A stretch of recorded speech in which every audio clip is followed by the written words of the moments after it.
Herkese merhaba, kanalıma hoş geldiniz. Bugün sizlerle benim Armut ismini verdiğim bu çanta modelini çalışacağız. Sizlerle ilk başta rafya iple hazırladığım kırmızı modelini tanıştırmıştım.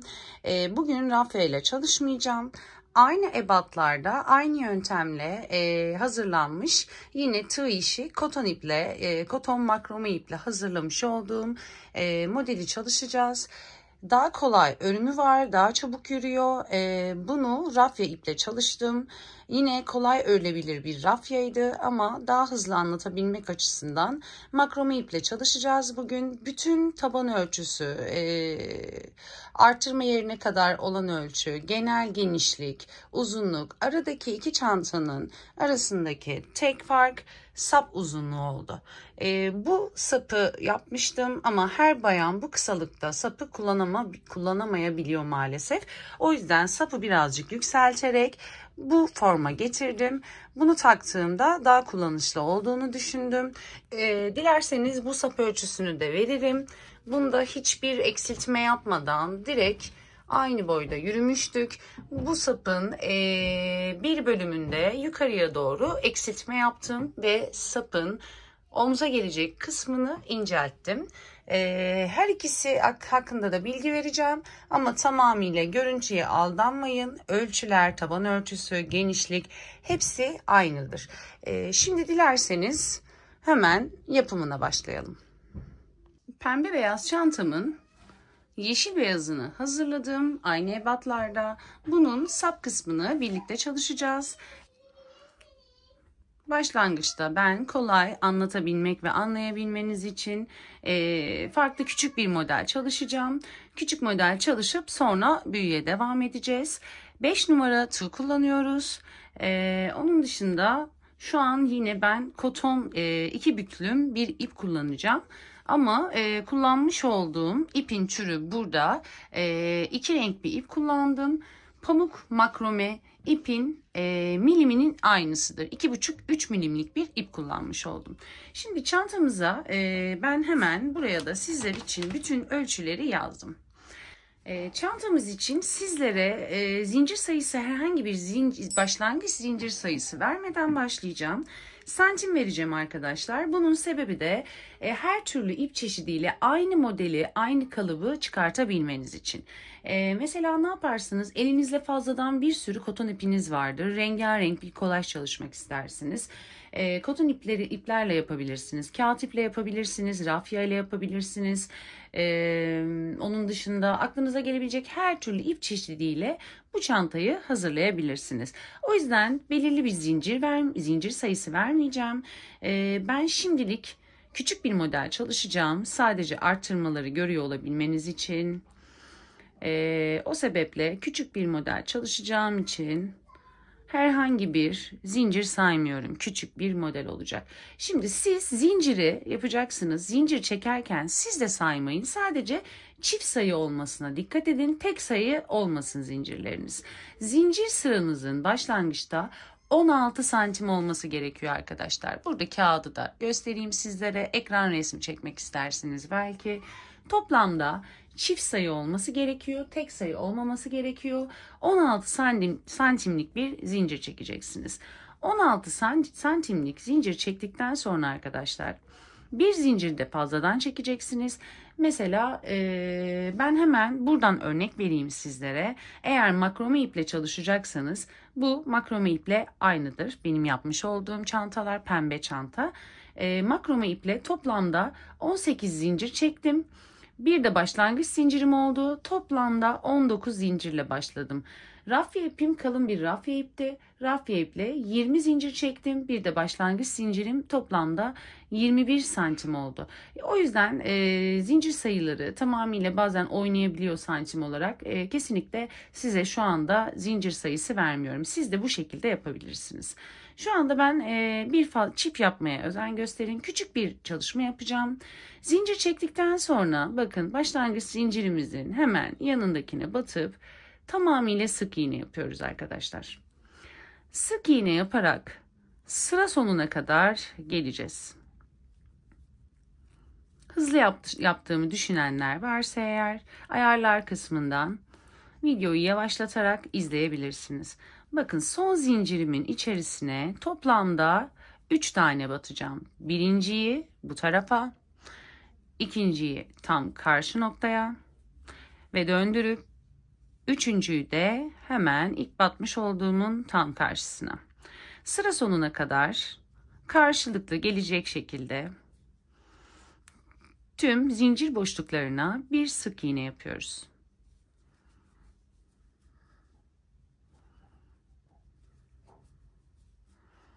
Evet, son zincirimin içerisine batıyorum. Yine diğer köşede olduğu gibi bakın başlangıçta birinci sık iğnemizi yaptık. Şimdi ikinci sık iğnemiz tam karşı noktasına bir sık iğne daha yapıyoruz arkadaşlar. Burada ilmek ayrıcı takayım, bir tane çengelli iğne takayım. Çünkü bana yeni başlayan arkadaşlarım bunu hep hatırlatıyor. Lütfen bir ilmek ayrıcı kullanın, biz şaşırıyoruz diyorlar. Bakın şimdi kaydırma yöntemiyle yapıyoruz. İlk yapmış olduğumuz sık iğnenin tepe noktasından batıp ilmeğimi kaydırıp bir zincir çekiyorum. Buraya takmayayım arkadaşlar, hatta direkt şöyle yapayım. Kaydırma yapmış olduğumuz noktaya bir sık iğne yapıyoruz. Hemen buraya iğnemi takıyorum. Bu bizim kaydırma yapmış olduğumuz ilk sık iğne başlangıç noktamız. Devam ediyoruz. Bakın ilk zincirimizin hemen dibine bir tane daha batıyoruz. İlk sık iğnemizin tepe boşluğuna çift yapıyoruz. Yanındakine tek, yanındakine tek. 3 tane yapmış olduğumuz yere kadar tek batıyoruz arkadaşlar. Bakın 1, 2, 3 tane sık iğne yapmıştık. Hemen tepe noktasına batıp üçüne de çift yapıyoruz. Birinci çiftimiz 1, 2. Karşı noktaya yapmış olduğumuz sık iğneye batıyoruz. Çift ve hemen yanındakine de 1, yine aynı noktaya 2. Yani bakın arkadaşlar, ikinci sırada 1, 2, 3 tane batmıştık. 3 battığımız yerin üçüne de çift batıyoruz. Şimdi tekrar devam ediyoruz. Tek batıyoruz. Sadece burada çift batıyorduk. Sıra sonuna geliyorum. Bakın sıra sonuna geldim. 1, 2. Birinci zaten. Birincisine burada çift yapmıştık. Şimdi bu iki tanesine de çift yapıyoruz.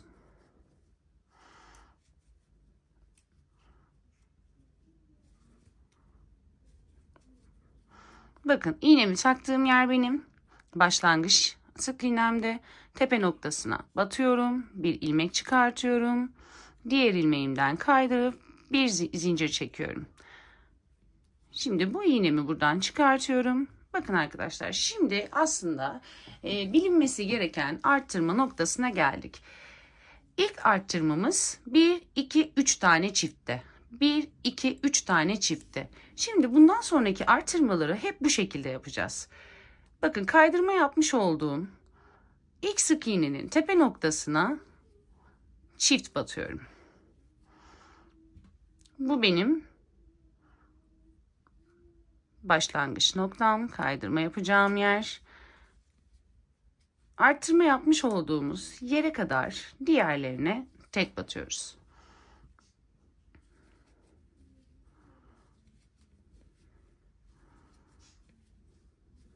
Bakın artırma yapmış olduğumuz yer birinci çift, ikinci çift, üçüncü çift. İlk çift batmış olduğumuz yerin ilkine tek batıyoruz. İkincisine çift batıyoruz arkadaşlar. Burada diğer artırma yerimiz var. 2 tane çift var. Bunlara tek batıyoruz.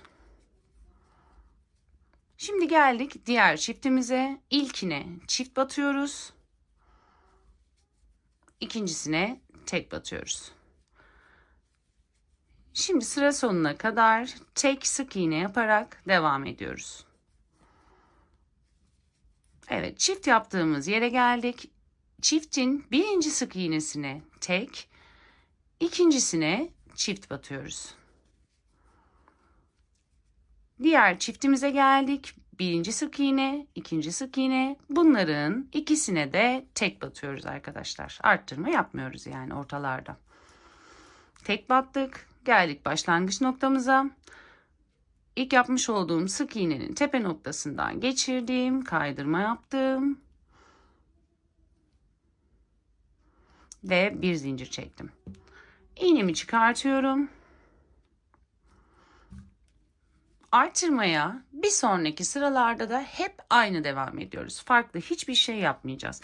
Bakın, kaydırma yapmış olduğumuz sık iğnenin tepe boşluğuna hep çift batıyoruz. Kaydırma yapmış olduğumuz sık iğnenin tepe boşluğuna hep çift batıyoruz. Bu benim başlangıç noktam. Kaydırma yapmış olduğum yer. Diğer çifti görene kadar, diğer köşedeki çifti görene kadar hepsine tek batıyoruz.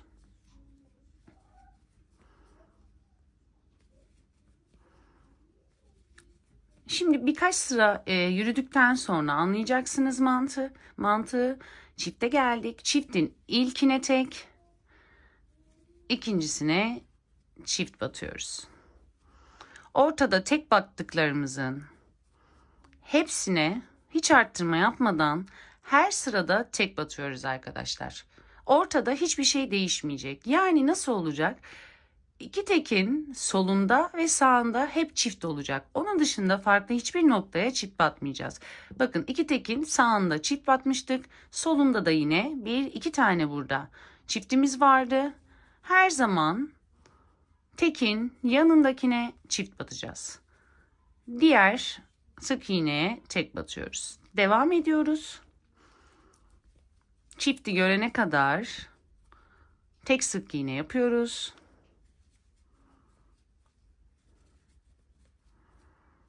Bakın, geldim çifte. Çiftin birinci sık iğnesine tek, ikincisine çift. İki tekim vardı. Ortadaki tekin üzerine tek, yine yanındaki tekin üzerine tek.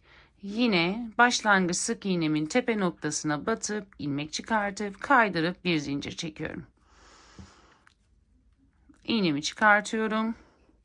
Bakın, iğnemi çıkardığım, kaydırma yapmış olduğum noktaya batıp yine buraya çift batıyorum. Aynı diğer köşede olduğu gibi. İki tekin solunda ve sağında çift olacak. İki tekin solunda ve sağında çift olacak. Bu şekilde artırma yapacağız. Bir sıra daha devam edeceğim arkadaşlar. Sonra kaç sıra artırma yapacağınızı söyleyeceğim. Kaç santime kadar farklı iple çalışıyorsanız, hangi iple çalışıyorsanız fark etmez. Size artırma yapacağınız yere kadar kaç santim olması gerektiğini belirteceğim. Siz de ona göre artırma yapacaksınız. Bakın, çifti gördüm. İlk sık iğnesine tek, ikincisine çift batıyorum. Ortada iki tane tekim var. Bunlar yine tek, tek olarak devam ediyor. İki tekin yanına çift batıyorum. Sonra tek. Yani çift batmış olduğumun birine çift, birine tek batıyorum arkadaşlar. Şimdi burada artırmayı göstermeyi keseceğim. Hemen sizlere modeli bitirdikten sonra santim vereceğim. Tek battım. İkinci sık iğneye, çiftin ikincisine çift, tek, tek ve çift batmış olduğum birinci sık iğnenin tepe noktasına batıp birleştiriyorum. Bakın arkadaşlar, şimdi şu şekilde anlatayım. Gondol şeklinde çantanız yürüyecek. Hemen gösteriyorum. Bakın, başlangıçta ne yapmıştık? Çift, çift, çift. Daha sonra çiftin birincisine tek, ikincisine çift, diğer iki tane tekimize, yani çiftimize tek tek batıp yine çift tek yapmıştık. Yani burada ana mantık arkadaşlar, tam karşı noktaya bakan çiftlerimizin üzerine birinci sıramız, ikinci sıramız, üçüncü sıradan sonra hep tek batıyoruz. Tek batıyoruz ikisine ve iki tekin solunda ve sağında çift olacak şekilde, bu şekilde anlattığım gibi artırma yerinde farklı hiçbir model, hiçbir şey yapmadan bu şekilde devam edecek. Bakın, toplam sayı vereyim makrome iple yapacaklar için. Hemen bakalım kaç artırma yapmışım ben makrome ile yapacaklar için ama arkadaşlar. Makrome kullanıyorsanız eğer toplamda 1, 2, 3, 4, 5, 6, 7, 8 çift yapıp Sonra bırakıyoruz. Hemen bakın buraya da yazmışım ben. Artırma yerine kadar. Yani artırmayı yaptınız arkadaşlar. Elinizde hangi ip var bilmiyorum. İstediğinizi kullanabilirsiniz. Artırma yerine kadar ölçün. Artırma yeriniz 33 santim. Buradan ölçtüğünüzde 33 santim olduysa artırmayı bırakabilirsiniz. 33 santim olana kadar artırma yaparak devam edeceğiz. Ve daha sonra artırmadan sonra arkadaşlar 33 santim olana kadar artırmaya devam ediyoruz. Ve daha sonra düz yapmaya başlıyoruz. Arttırmayı bırakıp tüm sık iğnelerin tepe noktasına tek batarak yukarıya doğru çıkıyoruz. 33 santimlik bir arttırmaya ulaştıktan sonra tüm sık iğnelerin tepe noktasına tek batarak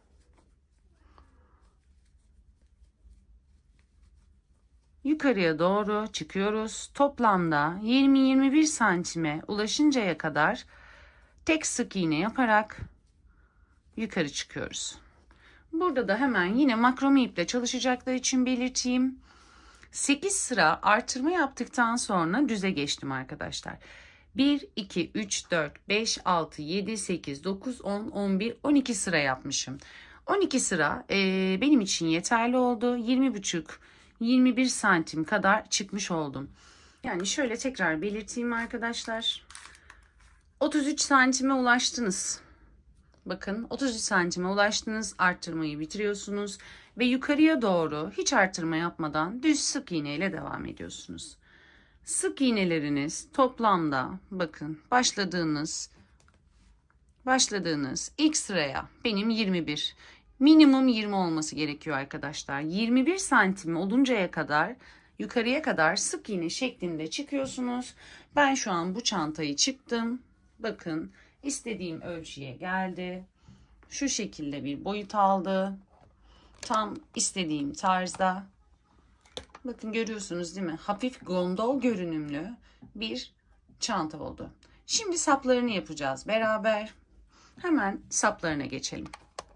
Şimdi çantamızın saplarını yaparken şu şekilde devam ediyoruz. Çantamızı alalım. Yine her zaman yaptığımız gibi dik bir pozisyona getirelim.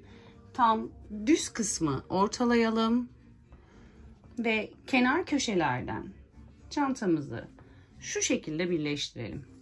Yine her zaman yaptığımız gibi ne yapıyorduk biz? Kenarlardan, kenar sık iğnelerinin tepe boşluklarından sayıyorduk. Çantamı düzgün bir şekilde tuttum. Kenarlardan saymaya başlayacağım şimdi. Elimle birazcık düzenliyorum. Evet, bakın. Şu şekilde hemen 2, 3, 4 karşılıklı sık iğneleri sayıyoruz.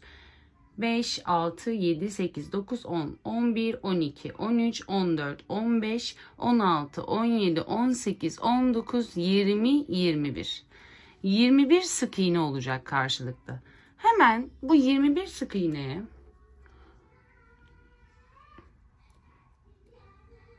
birinci ve 21.'ye ilmek ayracımızı ekleyelim. Burada ben ilmek ayracı kullanmadığım için elimde ilmek ayracı yok.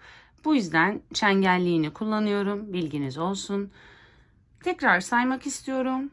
1, 2. Bakın taktığımı da sayıyorum. 1, 2, 3, 4, 5, 6, 7, 8, 9, 10, 11, 12, 13, 14, 15, 16, 17, 18, 19, 20 ve diğer taktığım 21.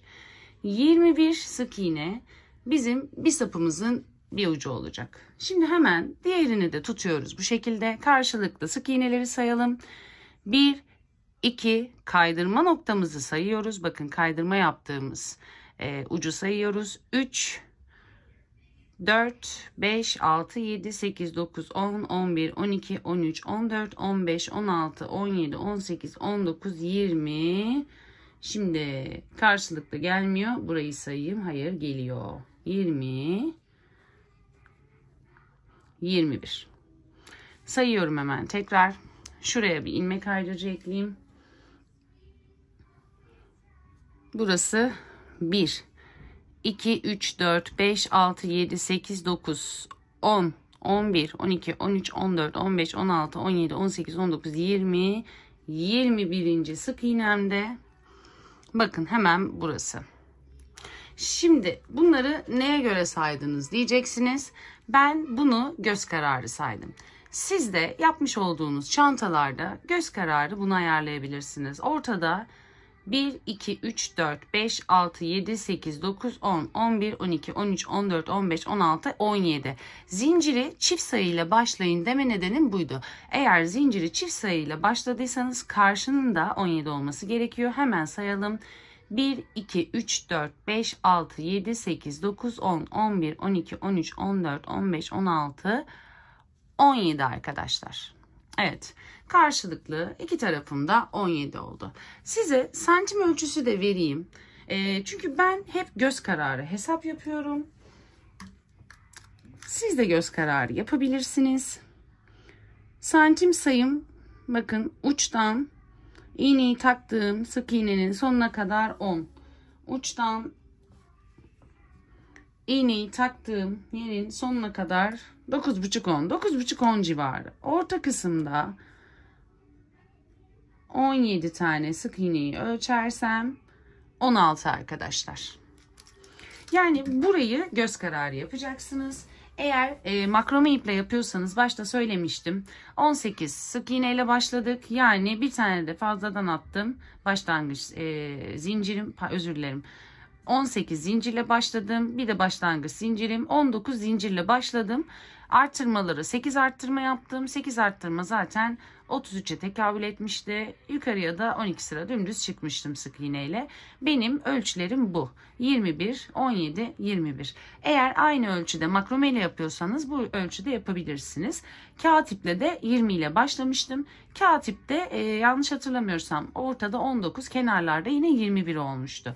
Yani daha geniş olmuştu orta kısmı ama sapı hep 21 almıştım. Rafyada da 21'di saplarım. Şimdi bu ölçüyü aldıktan sonra dediğim gibi göz kararı ayarlayacaksınız. Hemen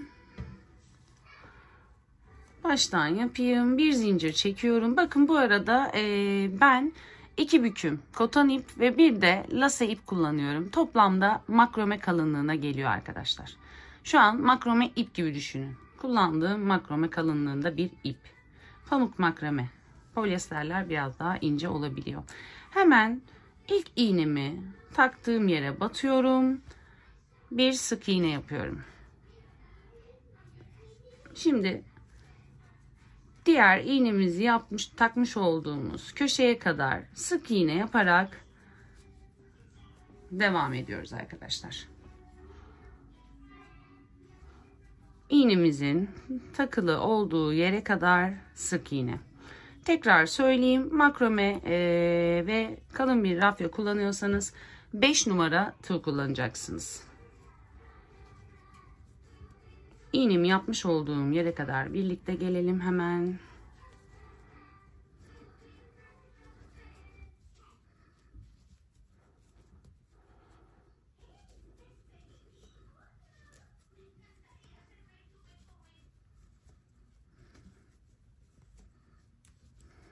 Evet. Battım. İğnemi takılı olduğu yere de battım. Toplamda 21 tane sık iğne yaptım. 21. sık iğnemi yaptıktan sonra çantamı şu şekilde döndürüyorum. İpimi biraz çekeceğim. Döndürüyorum. Ve bakın ilk yapmış olduğumuz iğnenin takılı olduğu sık iğnenin tepe noktasına batıp ip çıkartıp kaydırma yöntemiyle bir zincir çektim. Aynı noktaya kaydırma yapmış olduğum noktaya bataraktan bu şekilde arkadaşlar döne döne toplam 15 sıra yukarıya doğru çıktım. Bu şekilde döne döne, döndüre döndüre kaydırma yaparak 15 sıra sık iğne yapıyoruz. Şu an bu benim ikinci sıram. Sıra sonuna kadar birlikte gelelim. Farklı hiçbir işlem yapmıyoruz. Sadece döne döne, döndüre döndüre sık iğne yapıyoruz. Bu arada ben bu renklerin uyumunu çok ama çok sevdim. Siz de 2 renk, 3 renk ya da sıra sıra farklı renkler çalışabilirsiniz. Elinizde özellikle koton ipleriniz varsa her sırayı farklı bir renk çalışabilirsiniz. Çok hoş gözükür. Bilginiz olsun. Bunu da söylemek isterim. Evet, ikinci sırayı da bitirdim. Kaydırma yöntemiyle hemen bakın ilk yaptığım sık iğnenin tepe noktasına batıyorum. Kaydırma yapıyorum. Bir zincir çektim.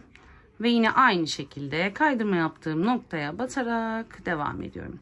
Evet arkadaşlar, videoyu çok fazla uzatmayacağım. Bu şekilde döne döne toplamda 15 sıra yapacağız. 15 sıradan sonra eksiltme yapacağız. Ama ben eksiltme yapmak istemiyorum. Aynı kırmızıda olduğu gibi, kırmızı rafya çantamda olduğu gibi dümdüz kalın bir omuz kısmı istiyorum diyorsanız toplamda ben kısa olmuştu, rafya kısa olmuştu.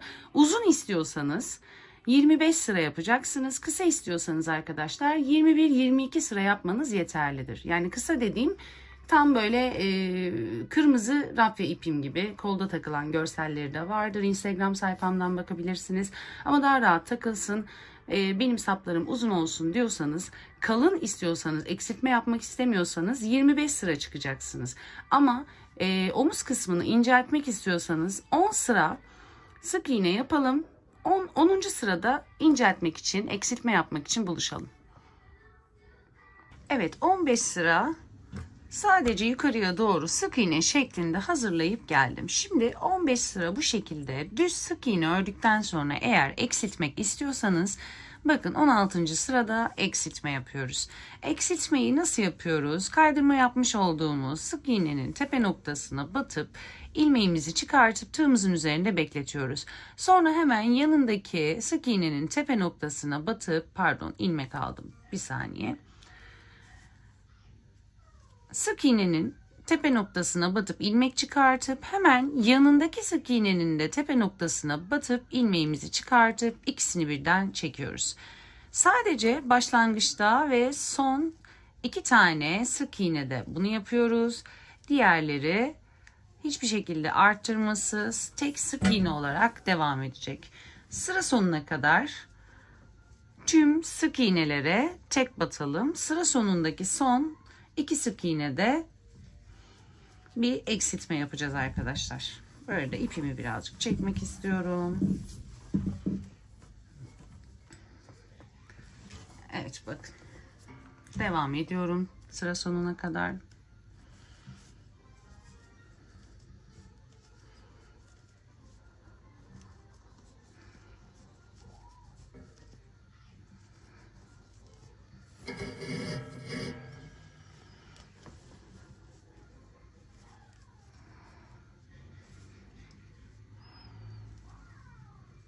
Bakın şimdi sıra sonunda son 2 ilmeğim kalana kadar düz sık iğne yaptım. Sıra sonunda 1-2 tane ilmeğim kaldı. Birine batıp ilmek çıkartıp tığımın üzerinde bekletiyorum. Diğerine de batıp yine ilmek çıkartıp bekletiyorum. İkisini aynı anda çekip bir kaydırma işlemi yapıyorum burada arkadaşlar. Kaydırmamı yapıp hemen bir zincir çektikten sonra şimdi burada bir önceki sırada ne yaptık? Eksiltme yaptık. Eksiltme yapmış olduğumuz sıranın üst sırasını düz öreceğiz arkadaşlar. Yani burada eksiltme yapmıyorum. Tüm sırayı düz bir şekilde örüyorum. Bakın sıra sonuna geldim. Hemen kaydırma yapmış olduğum sık iğnenin tepesine de sık iğne yaptım.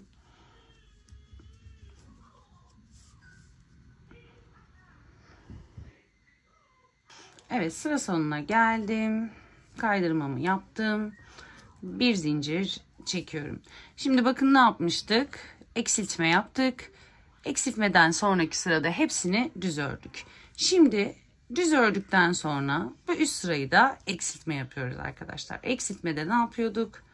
Kaydırma yapmış olduğumuz sık iğnenin tepe noktasına batıp ilmek çıkartıyoruz. Hemen yanındakine batıp Tekrar ilmek çıkartıyoruz. 2 ilmekten birden geçiriyoruz. Sıra sonuna kadar sık iğne şeklinde devam ediyoruz. Sonuna geldim. Yine 2 tane ilmeğim kaldı. İlkine batıp ilmek çıkartıp bekletiyorum. Daha sonra son ilmeğime de batıp ilmek çıkartıyorum. İkisini birden ilmeğimden çekiyorum. Şimdi tekrar kaydırma noktasına batıyorum. Kaydırma yapıp bir zincir çekiyorum. Bakın arkadaşlar. Ne yaptık? 15 sıra tek örmüştük. 16. sırada eksiltme yaptık. 17. sırayı düz ördük. 18. sırayı eksiltme yaptık. Yani bir eksiltme yapıyoruz, biz düz örüyoruz. Bir eksiltme yapıyoruz. Bir eksiltme yapmadan düz sık iğne örüyoruz. Bu şekilde arkadaşlar sıra sonuna kadar toplamda 25 sıra olacak. Devam edeceğiz. Sadece 23, 24 ve 25. sırayı arttırmasız düz öreceğiz arkadaşlar. Evet, ben sapımın bir köşesini bitirdim. Hemen şimdi sizlere tekrar sayı olarak belirteceğim. 15 sırayı hiçbir şekilde artırma yapmadan tamamıyla sık iğne şeklinde örmüştük. Şimdi 15. sıradan sonra 16.'yı bir eksiltme yaptık. 2 köşeden eksiltme yaptık. 17. sırayı düz ördük eksiltmesiz. 18. sırayı yine aynı şekilde başta ve sonda eksiltme yaptık. 19. sırada eksiltme yapmadık, düz ördük. 20. sırada aynı şekilde eksiltme yaptık. 21'i düz ördük. 22. sırada başta ve sonda eksiltme yaptık. 23, 24, 25 sıramızda dümdüz oldu arkadaşlar. Yani 23, 24, 25'i tek sık iğne eksiltmesiz ördük. İpimi biraz uzun bıraktım ve kestim. Hemen aynı şekilde diğer tarafı da yapacağım. Burada sap uzunluğu vermeyeceğim sizlere. Çünkü elinizin sıkılığına ve genişliğine göre değişir. Zevkinize göre değişir. Ama bu vermiş olduğum toplam 25 sıra omza kolay takılabilir bir sap uzunluğudur. Ördükten sonra hafif birazcık elimizle sapımızı açalım. Hemen diğer kısmına da aynı işlemi yapalım.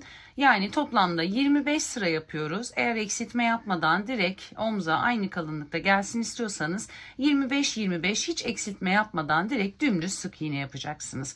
Bu tarafı da yaptıktan sonra hemen birleştirme işlemine geçelim.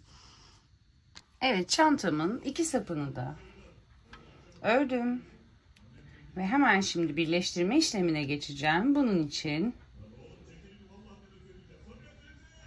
ipimi iğneye geçiriyorum. Şimdi bakın bir ucunu tutalım hemen. Bakın bakın burası kapama noktamız. Hemen iğne yardımıyla kapama noktamızın sol tarafındaki sık iğnenin arkasından ön tarafa doğru geçirelim. Ve daha sonra diğer ucu alalım. Bakın yine aynı taraftaki karşılıklı gelecek yerler bu şekilde gelecek.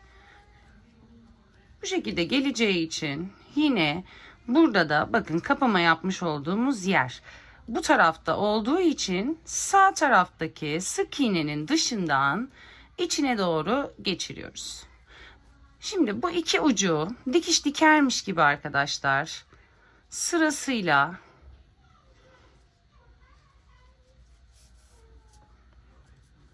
sık iğnelerin tepe boşluklarından ipimizi geçirerek birleştiriyoruz.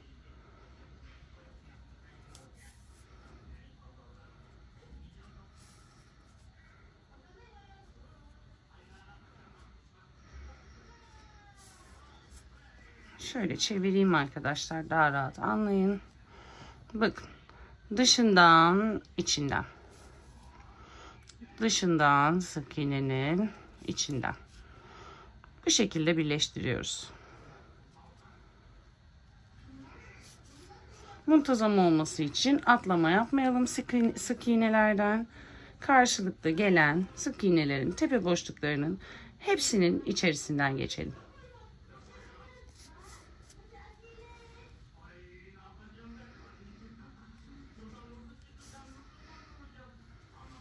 Döndürüyorum.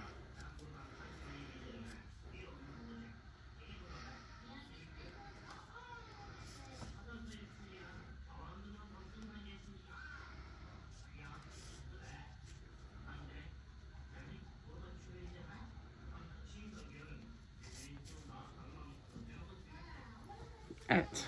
Son bir noktam var. Orayı da geçirdikten sonra ipimi bakın son noktamdan geçiriyorum. Şimdi ipimi aralardan muntazam bir şekilde gizleyeceğim.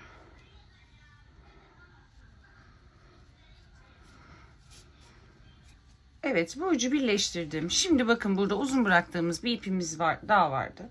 Bunu da ucu kaçmayacak şekilde sağlamlaştırarak aralardan yine aynı şekilde geçireceğiz. Bundan sonra çantamız bitti. Başka hiçbir işlem yapmayacağız. Şimdi hemen bunu da birleştireyim. Aralardan muntazam bir şekilde geçireyim. Çantamızın son halini sizlere göstereceğim.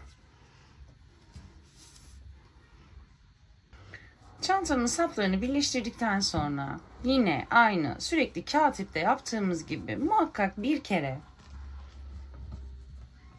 bir gerelim, düzeltelim. Çünkü eksiltme yaptığımız için o böyle buradaki bombelilik hissiyatı gitsin. Muhakkak bunu yapalım. Şu şekilde. Evet, çantam bitti. Evet, çantamın son hali bitti arkadaşlar. Umarım beğenmişsinizdir. Bence çok muntazam görünümlü, inanılmaz güzel. Bahar aylarında, hatta sonbaharda bile takabileceğiniz, makinede yıkayabileceğiniz şahane bir model oldu. Videolarımın devamının gelebilmesi için lütfen kanalıma abone olup beğenmeyi unutmayınız. Bir sonraki videoda görüşmek üzere. Şimdilik hoşça kalın.